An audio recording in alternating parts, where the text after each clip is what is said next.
Hello, I'm Wendy. I've been researching the parish of Hounslow in West Middlesex for many years, and I want to pass on to you some of the fascinating facts I have discovered, and to encourage you to find the hidden stories in your own researches. The parish of Hounslow consists of the village centre and 3 hamlets, Heathrow, Sipson and Longford. And as you know, some parts of this parish have already disappeared underneath the mighty London airport. Other parts are now threatened. The new expansion plan means that most of the Hounslow village will disappear and the hamlet of Longford will be totally demolished. Just like its neighbour, Heathrow, which before 1944 was a community of 368 people, 83 buildings and 6 productive farms, there will be nothing left except concrete and tarmac. The day after the announcement of the expansion plan in 2018, the press flocked to Longford on the western edge of the Greater London to see what would be lost. The few photographers that were there took pictures of the most attractive cottage.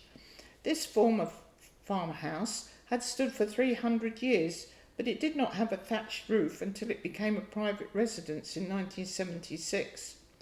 The rest of the village consisted of a main street dotted with nondescript older buildings and infilled with 20th century houses. The press went away disappointed that there was nothing they could write about that would get their readers outraged at the loss of ancient architecture. The reporters seemed unaware of the depth of history contained in this one small village, a historical village that straddled the busy Great Bath Road and has had a life and soul since Saxon times. The village is on the edge of Heathrow's northern runway, and consequently tolerates the noise from every landing and takeoff, but visually it is tranquil and countrified. It is in the London Green Belt and was granted a conservation order in 1988 by Hillingdon Council. Historic England have designated 11 structures as Grade 2 listed. In the days of horsepower, Longford was in convenient distance for riders and carriages to stop to change horses on the way to and from London and all major towns westward. The village was on the main road to Windsor, through which royalty and courtesans would pass. For others, their destination was beyond Windsor to Reading, Bath and Bristol, and from Bristol, for some travellers, an onward journey to the New World. To cater for the needs of the many travellers through Longford were 4 village hostelries. To get to Longford from London, the travellers had to cross the barren wastes of Hounslow Heath, where highwaymen and footpads did their best to relieve the travellers of their valuables.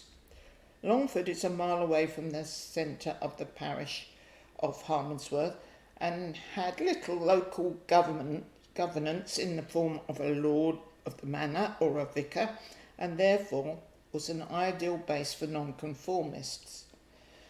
The first Quaker meeting house in Middlesex was built in Longford in 1676. Later, in 1859, a small Baptist chapel was built by the local leading farmer. Both of these buildings still exist, but are residential now. From the 17th century, the Weekly family were the main employers and living in the Weekly house. The family, restricted by their culture of only marrying into other Baptist families of the right class, either married late or not at all.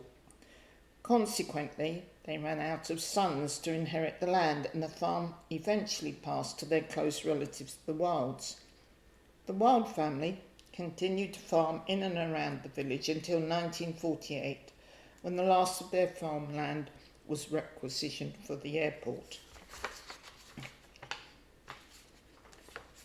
The Baptist farmers and labourers earned a good living from the fertile soil, well watered by the 4 rivers that crossed the Bath Road and gave Longford its Saxon name. Also Grade 2 listed is an iron bridge built in 1834 on the orders of King William IV to replace a bridge on the artificial King's River.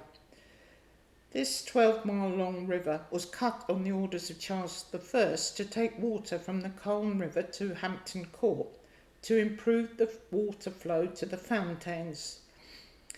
The King's River is still Crown property. The White Horse is Grade 2 listed and still serving food and drink to travellers, as it has done since 1601. Across the road is another pub called the King's Arms, which is not listed but is at least 200 years old and still a popular eatery. The largest and main coaching inn was the King's Head, originally built in Tudor times and enlarged with additional road frontage in Queen Anne's era. It was the main coaching inn, with a stable of 60 replacement horses for royal carriages and the long-distance carriage companies. Those monarchs who favoured Windsor Castle as their rural retreat would stop and take tea there whilst the horses were changed, although Queen Anne would take her tea in her carriage because her gout and size made walking painful.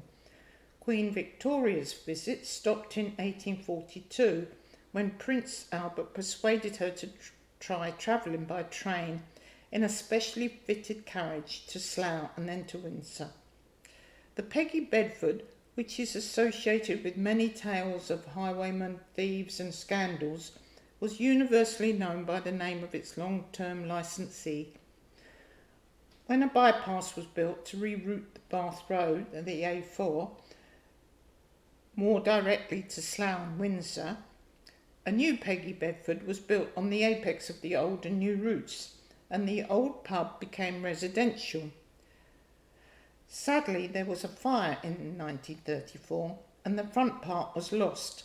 The older Tudor portion is listed and is still there, but badly neglected and on the at-risk register. Another impressive listed building in Longford is Yeoman's, dated by English heritage from the 16th century. It was inherited by the Weekly family in 1773 and occupied until the 20th century by 3 of their labourers and their families. Now it is the private residence of 3 separate families. For those of you interested in family names, I will display some of the census data. Those names shown in bold are the long-term families. During the 19th century, some labouring families, like the Baptist farmers, were established through several generations. There was always employment in Longford. The fertile soil was kept continuously cropped with market garden produce, which was driven nightly to Covent Garden Market. As some labouring families fell into decline, other people moved into the village from surrounding areas. Most farmers supplied accommodation for their labourers, and at the start of the National Agricultural Depression from the 1970s onwards, families were willing to uproot and move to Longford for the security of a job and a home. This meant that some of the family names were changing.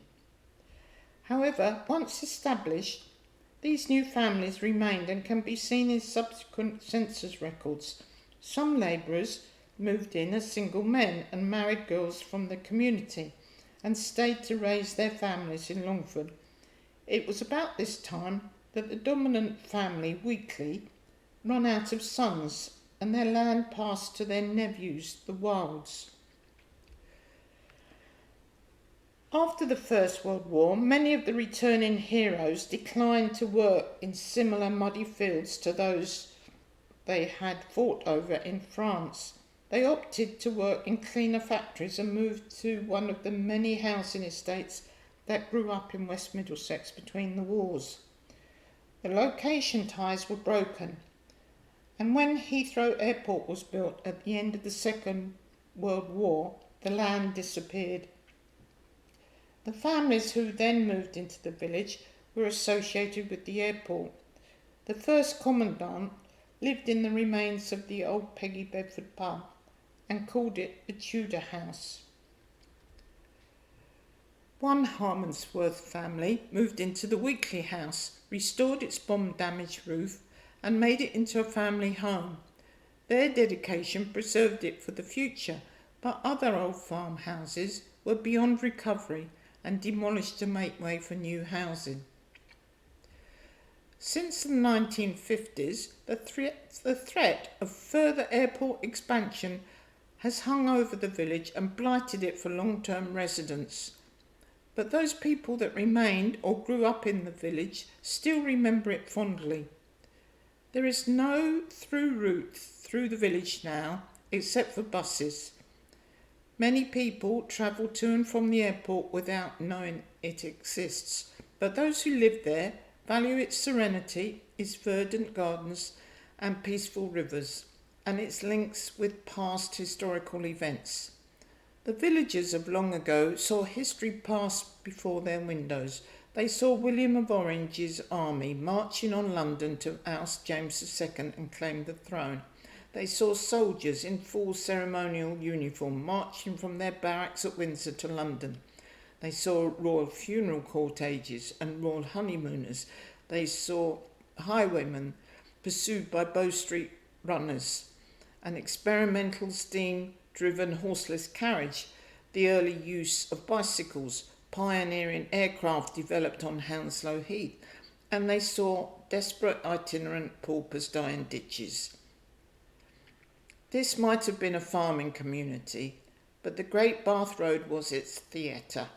All life was there, and remains so in the stories that are associated with the remaining buildings. If these buildings disappear, so do the reminders of the past.